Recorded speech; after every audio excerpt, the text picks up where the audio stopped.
영감은 가까운 곳에 있습니다. 우리가 매일 마주하는 환경은 단순히 우리를 둘러싼 배경을 넘어 우리의 사고와 창의성을 결정짓는 보이지 않는 그릇과도 같습니다.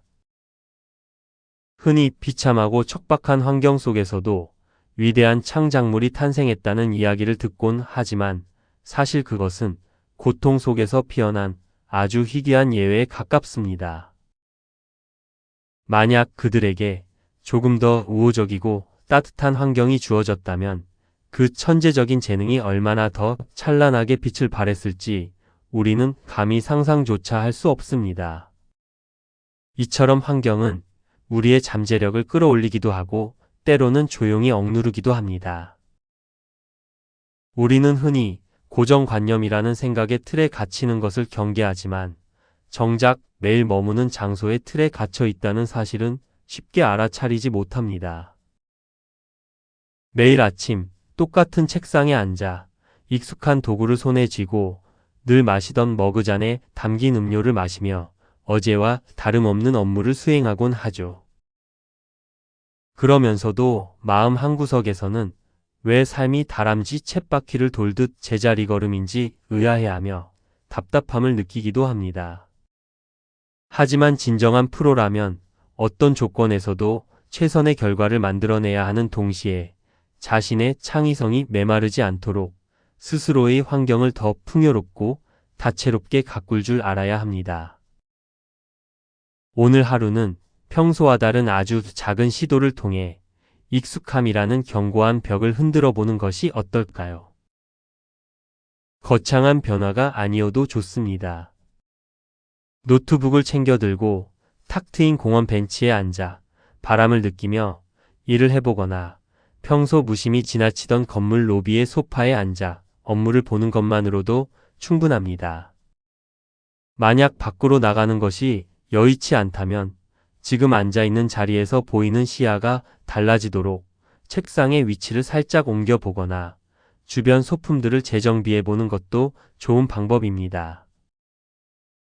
이렇게 물리적인 환경에 작은 변화를 주는 행위는 단순히 기분을 전환하는 것을 넘어 안주하려는 우리의 생각을 기분 좋게 자극하고 새로운 영감이 들어올 수 있는 틈을 만들어줍니다.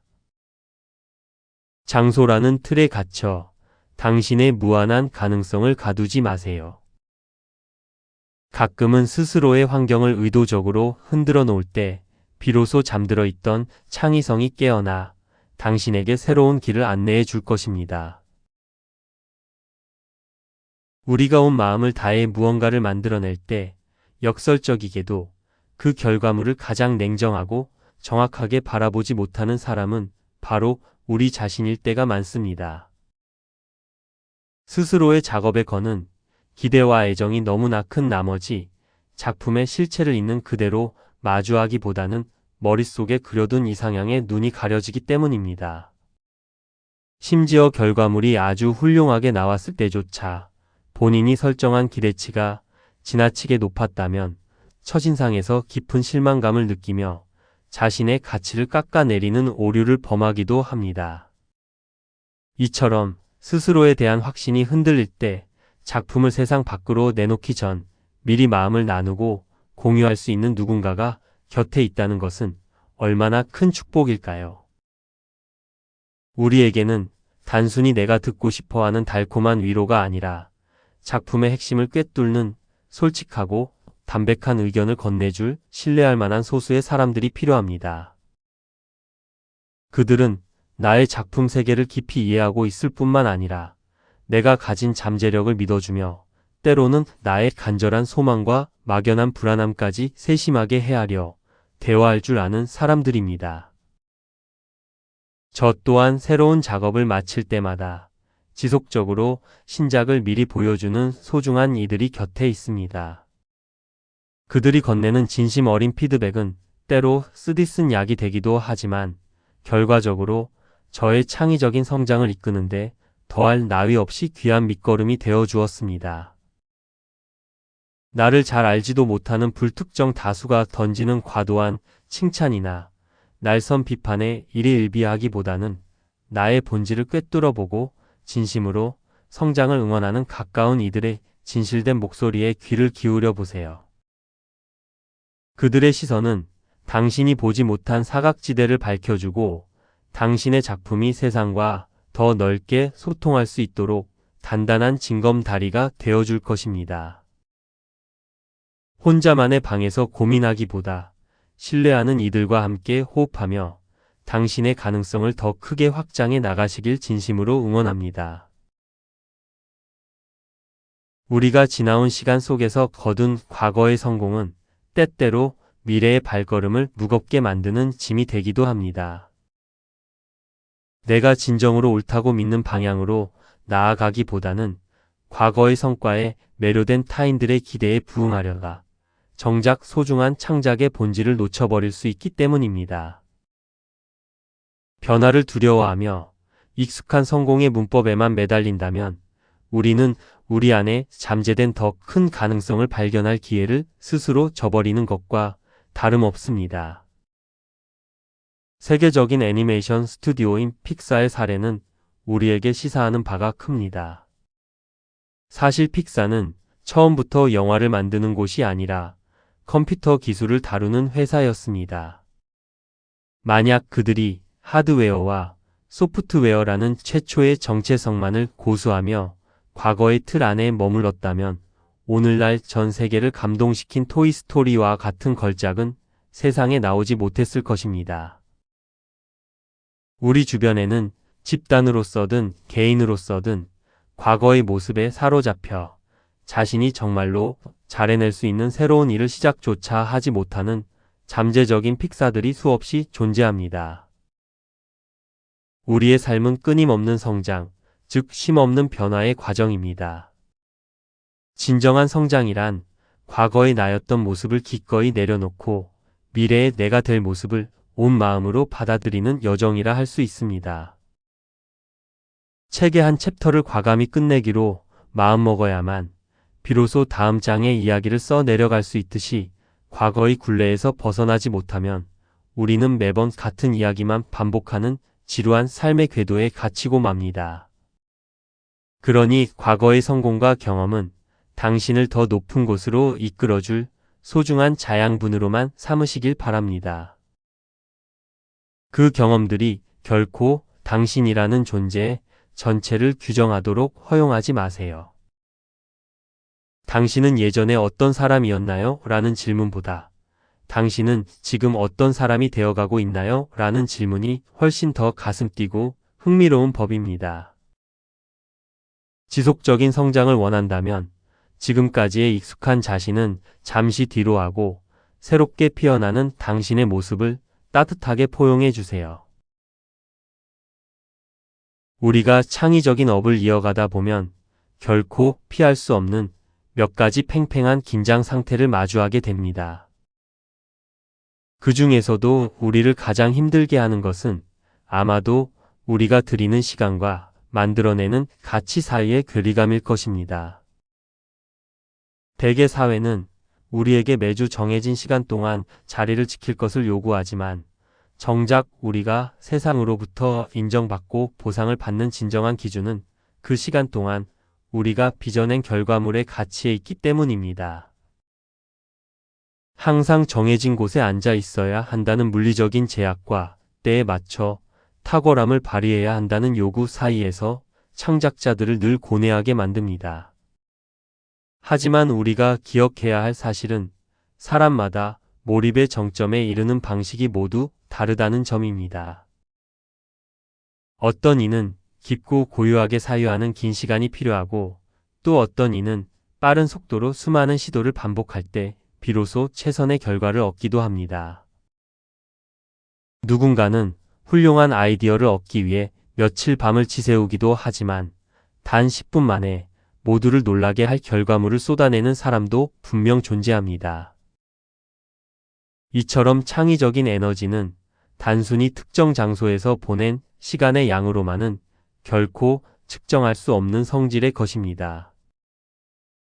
당신에게 가장 적합한 업무 방식이 무엇이든 혹은 조직이 겉으로 내세우는 평가 지표가 무엇이든 한 가지 본질만큼은 잊지 마시길 바랍니다. 당신이 받는 진정한 보상의 대가는 책상 앞에 앉아 있었던 고단한 시간이 아니라 당신의 손끝에서 탄생한 독보적인 가치라는 사실을요. 그러므로 당신이 그 가치를 온전히 창출해내기 위해 꼭 필요한 환경이나 조건이 있다면 그것을 당당히 제안하고 협상할 수 있는 용기가 필요합니다. 창의적인 프로에게 진실로 중요한 것은 작업에 쏟아부은 시계 바늘의 움직임이 아니라 완성된 작품이 지닌 깊이와 울림입니다. 최고의 작품을 세상에 내놓기 위해 당신에게 필요한 자유가 무엇인지 고민해 보세요.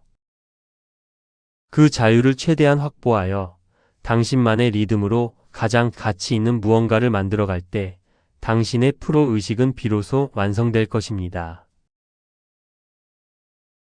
자연의 섭리의 사계절이 있듯 우리의 창의적인 작업에도 저마다의 깊고 푸른 계절이 존재합니다. 모든 일에는 저마다의 때가 있다는 사실을 받아들이는 것만으로도 우리는 서두름의 불안에서 벗어나 삶의 리듬을 되찾을 수 있습니다. 구체적으로 말하자면 우리의 창작은 씨를 심고 정성껏 경작하고 기쁘게 수확하며 다시 고요히 휴식하는 4가지 소중한 시기를 거치게 됩니다. 가장 먼저 심는 시기는 온전히 믿음에 기대어 걷는 시간입니다.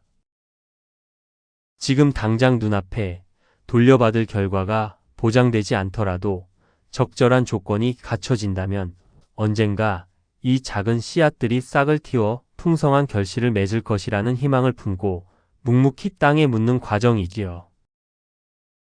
보이지 않는 가능성을 믿고 내일을 준비하는 숭고한 시작입니다. 이후 찾아오는 경작의 시기에는 아직은 연약해 보이는 묘목을 지극정성으로 돌보아야 합니다. 무엇이 필요한지 세심히 살피고 거친 비바람에 꺾이거나 짓눌리지 않도록 보호하며 영양을 공급하는 수고로움을 마다하지 않아야 합니다. 이 인내의 시간은 작품이 세상에 나올 단단한 기초를 다지는 과정이기도 합니다. 그렇게 애쓴 뒤에야 우리는 모두가 고대하는 수확의 시기를 맞이합니다. 그간의 고단했던 노동이 결실로 맺어지는 순간이자 우리가 쏟아부은 모든 노력이 무엇을 향해 있었는지 비로소 깨닫게 되는 감격스러운 시기입니다. 하지만 무엇보다 중요한 것은 대지가 다음 생명을 품기 위해 숨을 고르는 휴식의 시기입니다. 현명한 농부는 땅의 기운을 되살리기 위해 농작물을 번갈아 심는 윤작의 지혜를 알고 있습니다. 이처럼 멈춤과 회복의 리듬이 전제되어야만 미래의 더 큰 풍작을 보장받을 수 있습니다. 휴식은 멈춤이 아니라 더 높은 도약을 위한 고요한 재생의 시간입니다. 당신은 지금 어느 계절을 지나고 계신가요? 마음속 어떤 밭에 새로운 씨앗을 심고 계시는지, 지금 당신의 손길이 닿고 있는 소중한 종자는 무엇인지, 어디에서 탐스러운 수확의 기쁨을 누리고 계시는지, 그리고 고갈되지 않기 위해 어떤 방식으로 휴식의 땅을 일구고 계시는지 잠시 멈춰 질문을 던져보세요. 진정으로 지혜로운 창의적 프로들은 각 시기가 가진 고유한 특성을 존중하며 그 흐름에 몸을 맡길 줄 압니다. 모든 것에는 다 제때가 있다는 사실을 믿고 오늘의 계절을 충실히 살아내시길 응원합니다. 어떤 일을 시작할 때 품었던 뜨거운 확신이 시간이 흐르며 조금씩 흐릿해지는 경험, 우리 모두 한 번쯤은 겪어보았을 테지요. 프로젝트 초기에 맹렬히 타오르던 영감의 불꽃은 상황이 복잡해지고 불확실성이 커질수록 차츰 잦아들기 마련입니다. 그러다 보면 어느새 우리는 마음 한구석에 만약 잘 안 풀리면 어떻게 하지라는 불안을 품고 상황이 나빠졌을 때 적당히 빠져나갈 탈출 경로를 몰래 설계하기 시작합니다.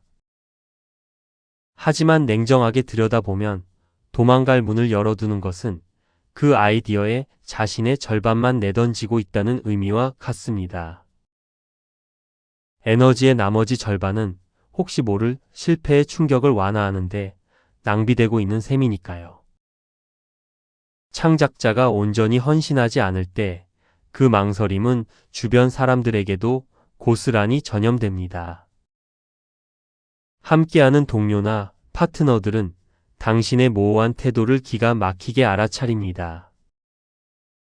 당신이 먼저 뛰어내린다면 나도 기꺼이 몸을 던지겠다는 마음으로 당신을 지켜보던 이들도 당신이 탈출구를 찾는 기색을 보이면 함께 흔들리기 시작합니다.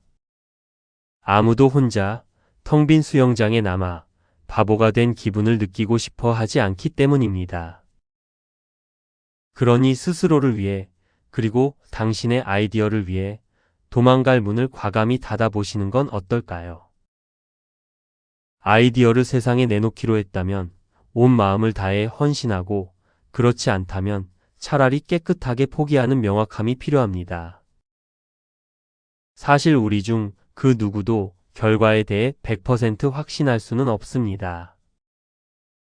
불확실한 미래가 두려운 것은 지극히 자연스러운 일이지요. 하지만 결과가 불확실할지라도 그 일을 대하는 당신의 태도만큼은 투명하고 확고해야 합니다. 실패가 두려워 너무 일찍 뒷걸음질 칠 준비를 하지 마세요. 다른 방향으로 길을 틀기로 결정하는 그 마지막 순간까지 당신의 모든 에너지를 지금의 아이디어에 쏟아부어 보세요. 그렇게 문을 걸어 잠그고 배수진을 칠 때 비로소 불가능해 보였던 돌파구가 열리는 기적을 마주하게 될 것입니다. 창의적인 용기라는 것은 단순히 두려움이 없는 상태를 말하는 것이 아닙니다. 그것은 더 나은 미래가 반드시 올 것이라는 굳건한 믿음, 그리고 그 미래를 내 손으로 직접 읽어낼 능력이 내 안에 있다는 확신이 만날 때 비로소 탄생하는 귀한 열매입니다. 우리가 만들어낼 수 있는 최고의 작품은 바로 이 낙관주의와 주체의식이 교차하는 지점에서 그 모습을 드러내곤 합니다. 먼저 우리 마음속에 낙관주의가 자리 잡지 못하면 우리는 너무도 쉽게 허무주의의 늪에 빠지게 됩니다. 이게 다 무슨 소용이 있겠어라는 회의적인 시선은 설령 당신이 세상에 둘도 없는 탁월한 아이디어를 가졌을지라도 그 가치를 보지 못하게 눈을 가려버립니다. 반면 주체의식이 결여되어 있다면 작품을 세상에 내놓기까지 거쳐야 할 그 고단한 여정을 끝까지 견뎌낼 힘을 얻지 못합니다. 자신에게는 그럴 만한 능력이 없다고 믿는 마음이 우리를 자꾸만 주저앉히기 때문입니다. 하지만 이 낙관주의와 주체의식이 서로를 단단히 붙들어주는 교차점에 서게 될 때 당신은 비로소 강력한 창의력의 날개를 펼칠 수 있습니다. 그때 당신이 써내려가는 삶의 이야기는 좌절이나 무의미함이 아닌 소망과 무한한 가능성으로 가득 채워지게 될 것입니다. 무엇보다 경계해야 할 것은 창조적 영혼을 조금씩 갉아먹는 냉소주의입니다.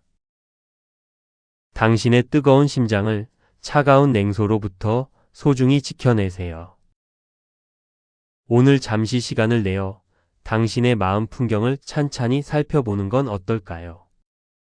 혹시 더 나은 미래를 꿈꾸는 낙관주의가 메마른 곳은 없는지, 혹은 자신의 실현 능력을 의심하며 주체의식을 내려놓은 영역은 없는지 말입니다.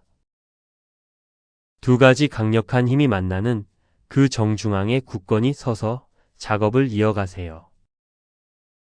당신이 그 균형을 잃지 않을 때 세상은 당신의 가장 훌륭하고 용감한 작품을 마주하게 될 것입니다.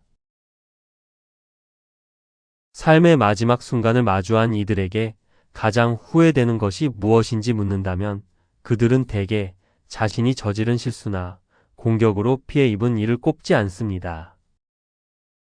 대신 차마 붙잡지 못했던 기회나 끝내 미뤄두었던 도전, 그리고 너무 늦어버려 화해의 손길조차 건네지 못했던 관계들을 이야기하며 회한에 잠기곤 하죠. 우리를 깊은 후회로 몰아넣는 것은 우리가 행한 서툰 발걸음이 아니라 끝내 내딛지 못했던 그 간절한 행동 그 자체이기 때문입니다. 안타깝게도 수많은 창의적 프로들이 자신의 생애에서 가장 빛나는 역작을 세상에 내놓지 못한 채 가슴속에 품은 그대로 무덤까지 가져가곤 합니다. 그 작품을 완성해 세상과 마주하기 위해 필요한 용기와 노력을 충분히 쏟아붓지 않았기 때문입니다. 위험 부담이 너무 커서 혹은 현실과 이상 사이의 격차를 극복하기 힘들 것 같다는 막연한 두려움에 지레 포기하고 마는 것이지요. 결국 안일함이라는 달콤한 함정을 선택한 채 삶의 마지막 페이지에 이를 때까지 수많은 날을 무의미하게 흘려보내기도 합니다.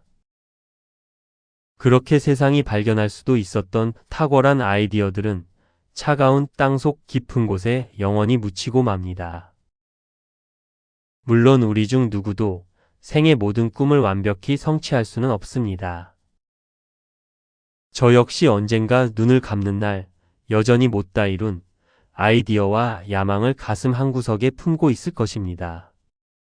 하지만 전부 이룰 수 없다는 사실이 지금 이 순간 우리가 안락한 의자에 기대어 멈춰서도 된다는 면죄부가 되어주지는 못합니다. 그냥 이 정도로 버티면 돼. 더 이상 애쓸 필요 없어라며 스스로를 합리화하지 마세요. 세상은 당신의 손끝에서 탄생할 더 나은 미래를 향한 그 귀한 작품을 간절히 기다리고 있습니다. 당신 안에 숨쉬는 최고의 작품이 편안함과 안일함에 밀려 그 빛을 잃지 않도록 오늘 다시 한번 창작의 불씨를 지펴보는 건 어떨까요? 당신의 역작이 당신과 함께 세상 밖으로 나와 뜨겁게 살아 숨 쉴 수 있도록 말입니다. 우리의 생각이 특정한 틀 안에 갇히게 되면 바로 눈앞에 있는 매력적인 잠재력조차 발견하지 못할 때가 많습니다. 문제를 해결하려는 의지가 너무 강한 나머지 특정한 방식이나 도구에만 몰입하다 보면 결국 제자리를 맴도는 익숙한 발상으로 되돌아오고 마는 것이지요. 창의성이란 사실 전혀 어울릴 것 같지 않은 조각들을 새롭고 독특한 방식으로 이어붙이는 과정입니다. 하지만 때로는 가만히 앉아 영감을 기다리기보다 의도적으로 헐거운 연결고리를 만들어내는 작은 놀이가 필요할 때가 있습니다. 이럴 때 아무런 제약 없이 단어를 이어가는 자유연상법을 활용해 본다면 엉킨 생각의 타래를 푸는데 큰 도움이 될 것입니다. 방법은 아주 간단합니다. 종이 한 장을 꺼내 지금 당신이 고민하고 있는 문제를 떠올렸을 때 가장 먼저 연상되는 단어 하나를 적어보세요. 그 다음에는 방금 적은 단어를 보고 곧바로 머릿속에 스치는 또 다른 명사를 적는 것입니다. 이 과정을 아이처럼 즐거운 마음으로 반복해 보세요. 웹사이트에서 시작해 링크, 골프, 우스꽝스러운 바지, 광대, 그리고 소형차까지 전혀 상관없어 보이는 단어들이 꼬리에 꼬리를 물고 이어지게 하세요. 그렇게 종이 위에 20에서 30개 정도의 단어가 채워졌다면 이제 그 낯선 단어들을 당신이 해결해야 할 문제와 억지로라도 결합해 보는 것입니다. 예를 들어 링크와 소형차라는 이질적인 단어의 조합이 새로운 마케팅 캠페인에 어떤 신선한 영감을 줄 수 있을지 상상해 보는 것이죠. 물론 이 과정은 당장 정답을 내놓는 효율적인 방식처럼 보이지 않을 수도 있고 때로는 다소 시간이 걸릴지도 모릅니다. 하지만 이 엉뚱한 연결의 과정은 기존의 논리적인 사고방식으로는 절대 가닿을 수 없었던 당신만의 독창적인 아이디어를 발견하게 해주는 마법 같은 통로가 되어줄 것입니다. 오늘 잠시 펜을 들고 당신의 생각을 자유롭게 풀어놓아 보는 건 어떨까요? 그 끝에서 당신을 기다리고 있을 뜻밖의 발견이 벌써부터 기대됩니다.